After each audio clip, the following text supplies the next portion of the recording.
Hello Leisure Babe, welcome back to this channel. Today we're going to discuss child-free, stay-at-home moms, my thoughts on having children and all that good stuff. So grab your tea like I am and let's chat. Let's talk about it. Why are women like myself, let's include the guys too, because they're choosing not to have kids in this day and age. Why are we being looked at as if something's wrong with us? Am I the only one who feels like that way? When you're like at some party or whatever, it's the question that's asked. So how many kids do you have? And you're like, oh, I don't have any.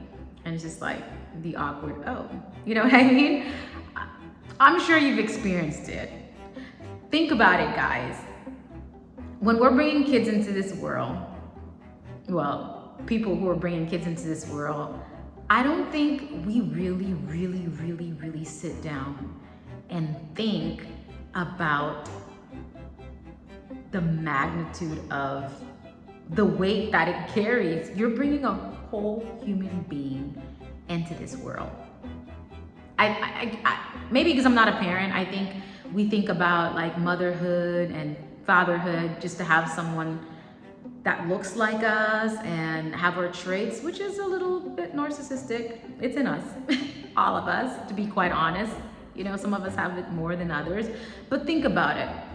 They say have kids, right? Have kids, they say. Why? Because it looks good. I mean, the Caribbean culture, because perhaps you're gonna have someone to look after you after you're old.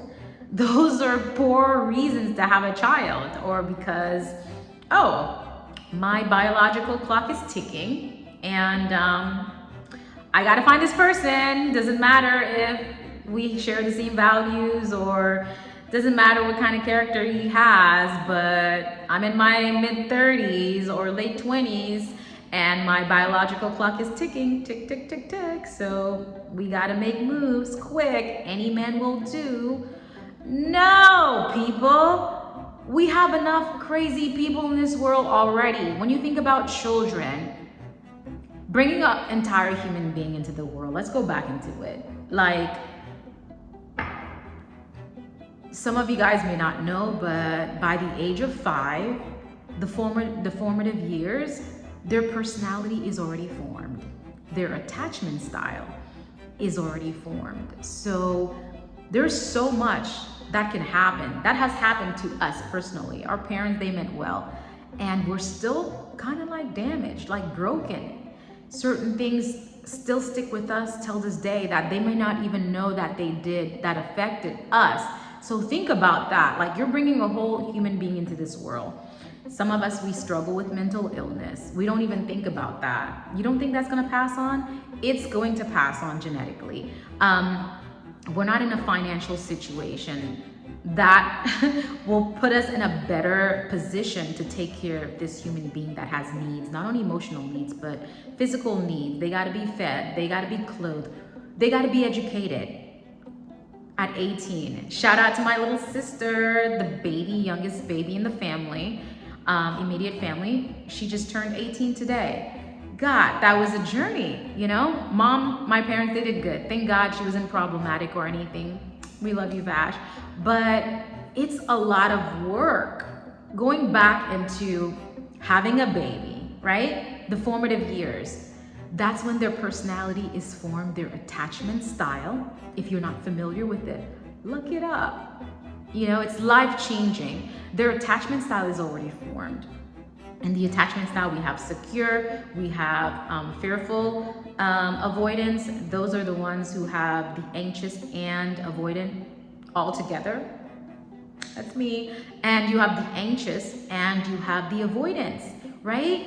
When it's basically a theory that talks about like how our experiences as a child, as an infant, has like structure us in a way when it comes to like intimacy and relationships. That's what we like default to these like categories based on how we were taken care of, like we were nurtured as an infant. Crazy, right? For example, secure. Those are the babies who parents allow them to explore, The parents were very consistent with them. When they cried, they were always there, attentive, to be there, to soothe this child and to help them in every step of the way. Secure. And you would see that translate into their relationships as adults. They're the ones, they know for sure who they are. They're confident. They're very self-assured. And these people bring that same energy into their relationships, and they make their partners better, which is amazing, right? Kudos to all the secures out there. I am striving to be you. I'm working on that. Therapy, y'all. Lots of therapy. And we have the avoidance. The avoidance those are the individuals who when they were crying as infants, perhaps there wasn't any consistency with them. You know what I mean? Like sometimes the parent would come, and sometimes they probably would not come at all. So these are the babies who would be crying their lungs out, but you would hear in our culture, certain cultures, they're like, no, leave the baby alone. They're supposed to cry. You don't want to spoil them, but that's like screwing them up, whether you know it or not. Yeah. So those are the individuals in relationships. When they're in relationships, they're like, what's going on? They're going through stuff you don't know. They won't share with you. They learn to self-soothe themselves as infants throughout their lives. They've learned to be their own person, to depend on. Therefore, these individuals don't even know how to really connect, to be truthful. Like, I'm part avoidant. I know it. It's crazy. I know the dynamics. So it's not like they don't want to connect. They want to, they just don't know how to. They don't know how to like let you into everything, because they're used to just putting it on their shoulders and just figuring it out. I think a lot of the firstborns are like that. Just saying, you know? So that translates in their relationships. I know for the secures out there, they're like, oh my goodness, I want to be there. I want to help you. But the avoidance, it's going to take time. And good thing, secures make them better. Secures make us all better. We love you, secures. Right? So we discussed the secure, the avoidant. Let's go into the anxious now. These are the individuals, like as babies, right? When they were upset or in need of loving or attention, it was, again, it was not consistent. It was more, I would say, more consistent than the avoidance, if I can like say that. But I think it's the level of inconsistency might be somewhat similar. Anyway, let's get into it. They're the ones who the parents were not really consistent. It's here and there. Okay, I'll come now, and they're upset, crying or whatnot, or needs whatever need that they have as a baby, because it's through crying, right? That's how they communicate to us little babies. Those caretakers weren't there like consistently. So it's just like 1 minute they might be there this time around when I cry, maybe second time they don't show up, third time show up, you know, you get it, right? So there wasn't any consistency with these individuals, like these babies. So how does this look like in their relationships when they're older? Those are the individuals who need constant like reassurance. They want to make sure that they're loved, that things are okay. They're the ones who want you to follow up with a freaking text message, y'all. If that's what he or she is asking, give it. It's not that much. It doesn't cost you that much if you care and you're listening, paying attention. So these individuals require consistency. They require you to let them know like what's going on, or did you make it already to your trip, babe? Call me when you get there. You know what I mean? So that's how it is. Going back to the other one that I mentioned, the fearful avoidant. It has both avoidant and the avoidant and the anxious. I know it sounds crazy having two and freaking one. So these individuals, yeah, it's mixed with the avoidant and the anxious, right? The same level of attention. Okay, sometimes it's there, sometimes it's not. So it's just like back and forth, back and forth. These individuals, I want you, but I don't want you to be too close. I don't want you to be close, but I want you. It can seem kind of like crazy, like, boy, make up your mind. Or it may seem like they're giving you mixed signals or whatever. Or I thought you needed space, but they need space. But at the same time, they still have that core fear deep down of not being alone, like abandoned, and also with the anxious situation that they have going on. So it's like, yeah, I need space, but at the same time too, I'm not saying I don't want you, or I can do this by myself. So it's a lot, guys. Like, if we don't know like what we're getting ourselves into, why sign up for it? Even in like the relationships too, like it's good to like know our partner's attachment style. It helps us to better ourselves. It helps us to have a better understanding of where we stand with this person in this relationship when things pop off. So it could be like, oh, okay, so this is what's happening. We have to educate ourselves. That was like a little educational lesson right there with the attachment styles. So that was a lot in a nutshell. So imagine, this is what your kids, your babies, this is what they're going through right now. You may not even know. It's just like, oh, I have a baby. Isn't she cute? Isn't he cute? Oh, they have hazel eyes. Oh, they have green eyes. Oh, the texture of their hair, they're so curly. It's so cute. They don't have my nappy hair. It's not about that, guys. You're bringing a whole human being into the world, and you have to make sure you don't damage them. As hard as you try, our parents try, our grandparents try. And to be quite honest, there are parents who don't care, who don't try. Let's be honest. There are parents, they birth the child, that's it. Giving birth to a child doesn't make you a mother. So they don't care. But for those of us who actually give a damn, who care, that's what we're trying not to do. We're trying not to damage a whole human being. Some of us can barely take care of our own selves. So imagine taking care of a human being with DNA and thoughts and feelings and emotions, and it's a lot. It's a lot. It really is. I kudos to the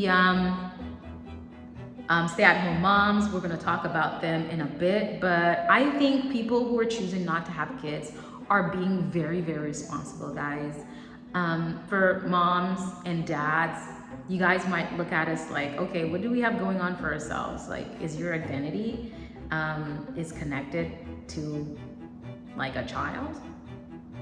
Some people, maybe it is. You know, I'm not gonna judge you, but don't judge us too for being out here trying to take care of us and putting that as like our life mission to self-mastery and to be able to understand who we are, because we operate, and the way we operate, there's so many things that we do with habits and the things that trigger us.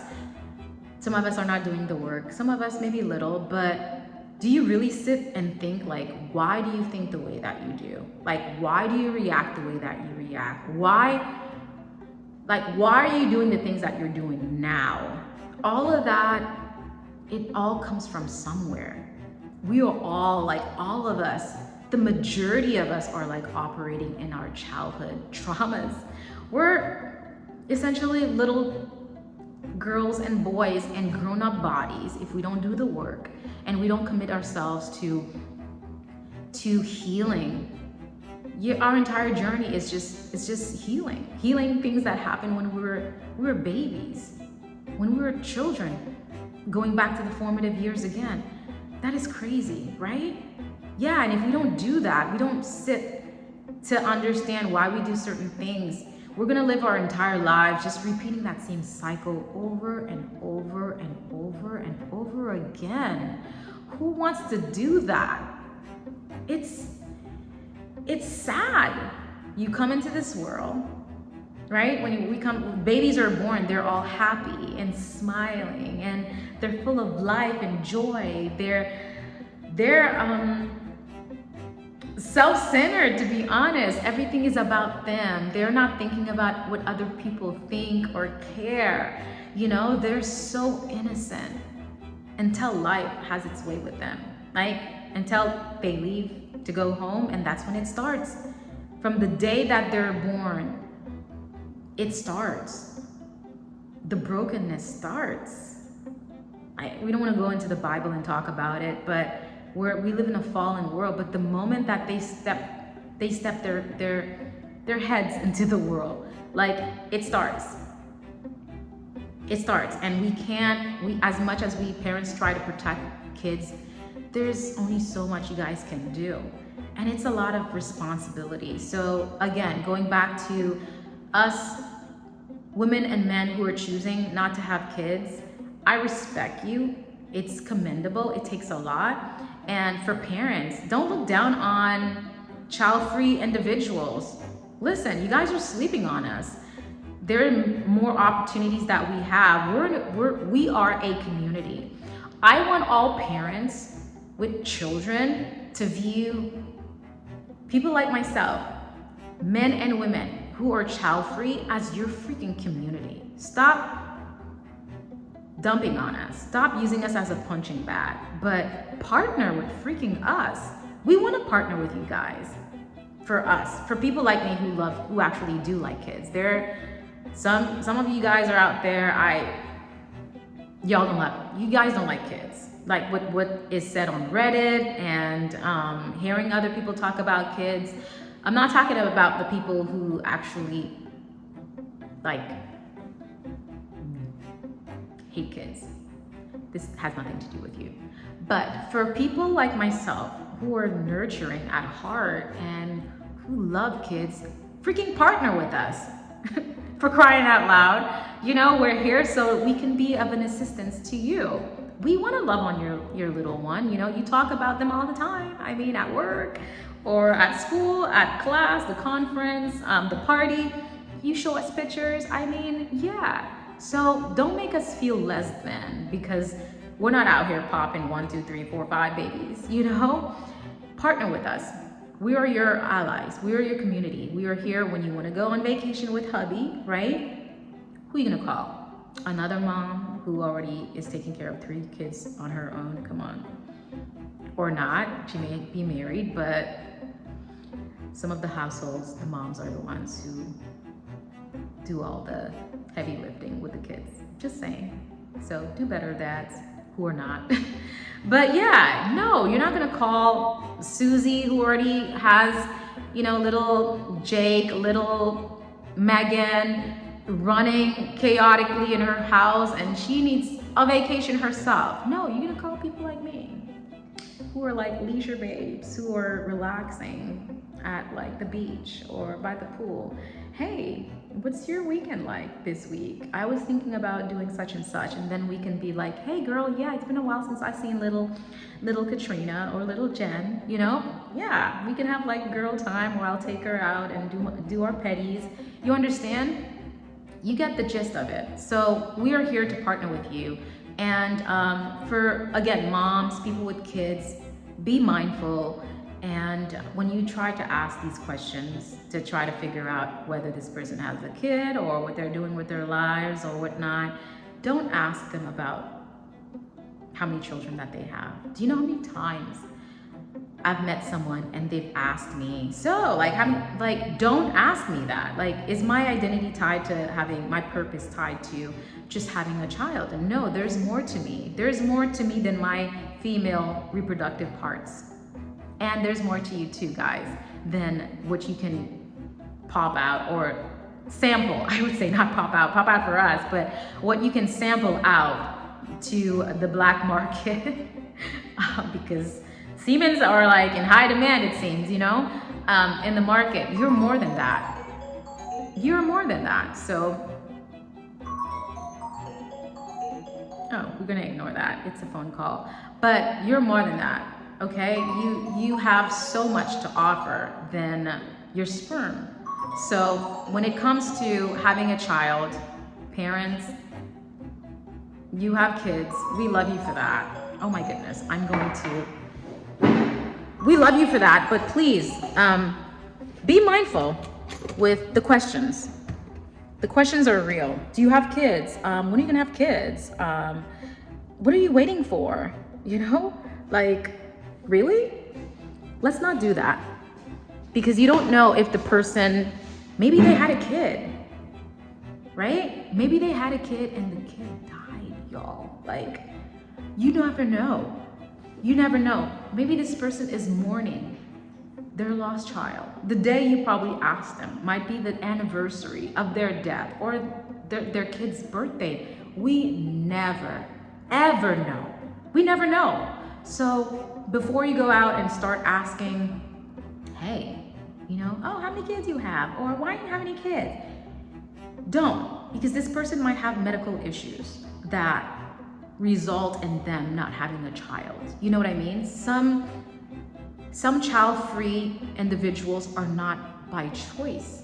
Life happens and they embrace it instead of just moping around and crying, or, oh my goodness, my life is over, or who am I if I can't give, like, these people have dealt with, they've mourned not having children. They've gone through the process, through therapy, or actually are still going through the process.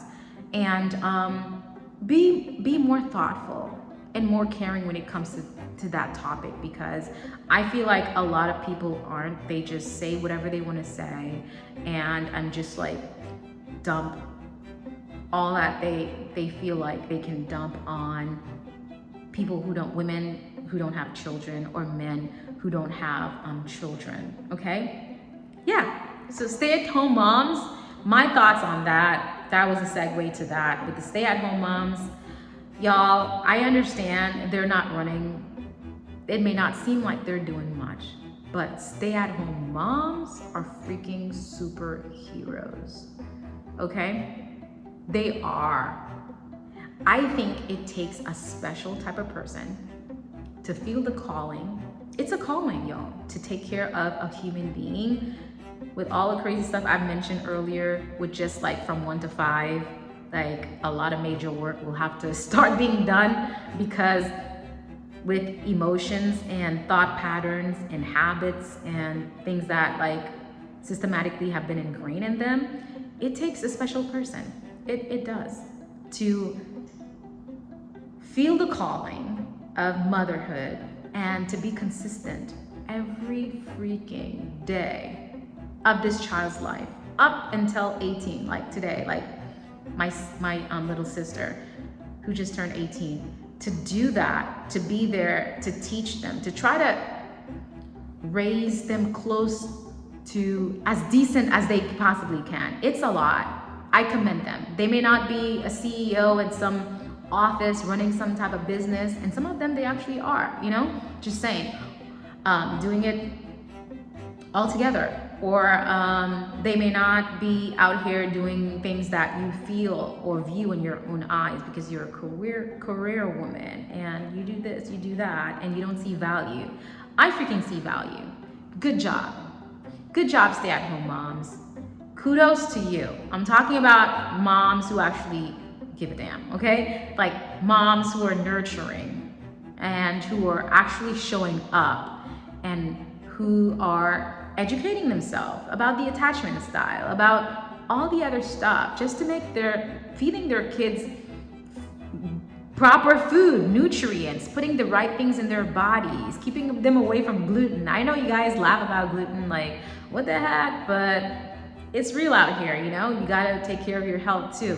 So these moms who are putting in the work, and dads too, kudos to freaking y'all, because it's a lot. It is a lot. It's a lot. So this is food for thought. Before you have kids, what should you consider? If you were to ask me, before you have kids, financially, questions to ask: are you in the right space? Mentally, that too, like seriously, mentally. I think you gotta be up here, you gotta be right. We have to meet people who are running around, they're kind of like, something's off. So I would advise anyone who's dealing with anything mental, to be honest, I wouldn't advise it. I wouldn't. I'm just saying, if I were in the government and I had some say, I would say we shouldn't do that unless further procedures, not procedures, but further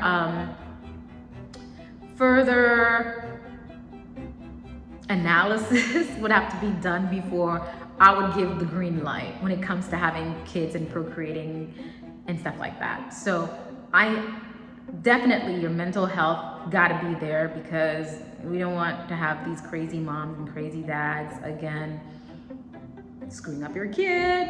So mental plays a role. I would check that out. Finances, how are the finances looking? We just can't just have baby Josh just show up, because he's gonna have to eat, he's gonna have to be clothed.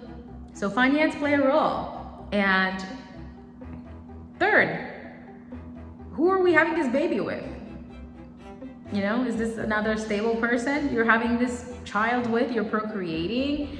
And what are their values? And because you need that, you need a strong man, okay? Strong man emotionally, physically, and spiritually to lead the household. You don't have a child. Hey, I'm traditional, okay? I'm speaking from my own thoughts and my own point of view and from my own upbringing. From just saying, I understand modern day, the modern times the home can look differently with parenting, but in my opinion, I feel like it should have both parents, opposite sex, mom, dad, okay, to teach them, if it's a boy, to teach them strong work ethics and teach them how to treat a lady, teach them how to conduct themselves with confidence, and teach them about their creator, and how as a man, they're like second to God. Like they represent the Most High, like from him to them, you know what I mean? So that's why presence matter, and spirituality matter, and self-awareness matter, all those good stuff to teach them. And the mom will balance it off too with the softness. Dads can be a little rough and I wouldn't say aggressive, but they can be a little tough, because when they're raising boys. But be careful, you don't want to raise narcissists now, because you gotta teach them how to allow them to give them that space to sympathize, empathize with them when they fall. Don't gaslight them and tell them, oh, it's not that big of a deal. You're a big girl. Suck it up. Do not do that. You are creating a narcissist. Don't do that. You are creating children who are out here in the workplace. You're creating crazy narcissistic bosses, husbands, boyfriends, girlfriends, you name it. Teach your kids empathy. Teach them empathy, because you'd be surprised how far empathy can go. Okay?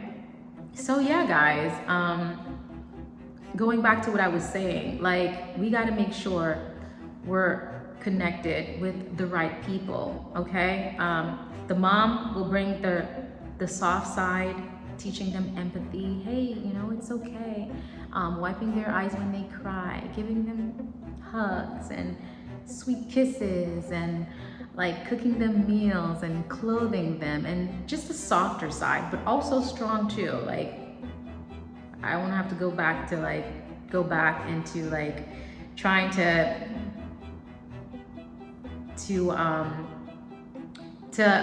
tell you guys like women are strong. We are in a lot of ways. So we will teach them strength as well, not just the softness. But yeah, guys, that's what I think when it comes to having kids. Like, those three things, fine.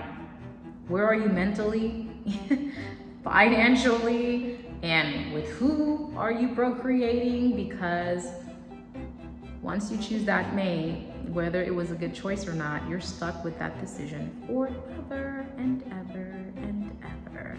And God forbid if they're toxic. God forbid if they're crazy. Oh, God forbid if, I'm just saying. So let me know what your thoughts are on not having kids, being child free, because I don't remember what year it was, or but I know with like history when it comes to paying us, like the IRS check for people who have kids when they send it. I mean, like, I was a little salty at one point. I'm like, why aren't we getting the checks, you know? Because we don't have any spouses, and it's real out here, because we can use the extra cash, but it's going to the households with kids and stuff like that. But there's a reason why they did that. Look into it, you know? There's a reason they paid you guys to have more kids. Was it like around the Great Depression or something like that? When they were like, not the Great Depression, some stuff that happened that went down. I'm gonna look it up. It just boosts my curiosity. That happened, that caused the system to pay us to bring more humans into the world, you know, to get it going. It never really stopped, and people were just like, hey, I can benefit from the IRS check, you know. But when you do the calculation for the entire year, or until they get to 18, it doesn't even come close to the little change that the government is trying to blind you with and fool you with. It doesn't. It doesn't. So before, I know your clock is ticking, and you're waiting for those who want to be moms someday. I just say be patient, and if you have to freeze your eggs because you haven't met the right mate and you're not in the right season yet, by all means do that. Please go ahead and do that. And so when you're ready and you do meet the right person and you're in the right space, financially, mentally, emotionally, spiritually, then you can go ahead and create a baby, make a baby, you know? So think next time, moms and dads, Caribbeans too, before you ask that question, like, oh, what are you doing with your life? You're not married yet? No kids? Don't do it. Okay, guys? This was wonderful. I had to create this video all over again, but I'm so glad I had the chance to redo it again yesterday. It was so windy, but I had to sit with you guys indoors. I wanted a different scenery, but it didn't work out. It's just still windy even today. So again, Bash, I love you, darling. Happy birthday to you. Happy birthday to you. Happy birthday, dear Vashti. Happy birthday to you. She could sing too, y'all, but she's sleeping on us. I'd like to get her on the podcast soon, and she can share all her experiences about high school, what's the next step, college, and all that good stuff. So until next time, see you all in another video. Bye for now.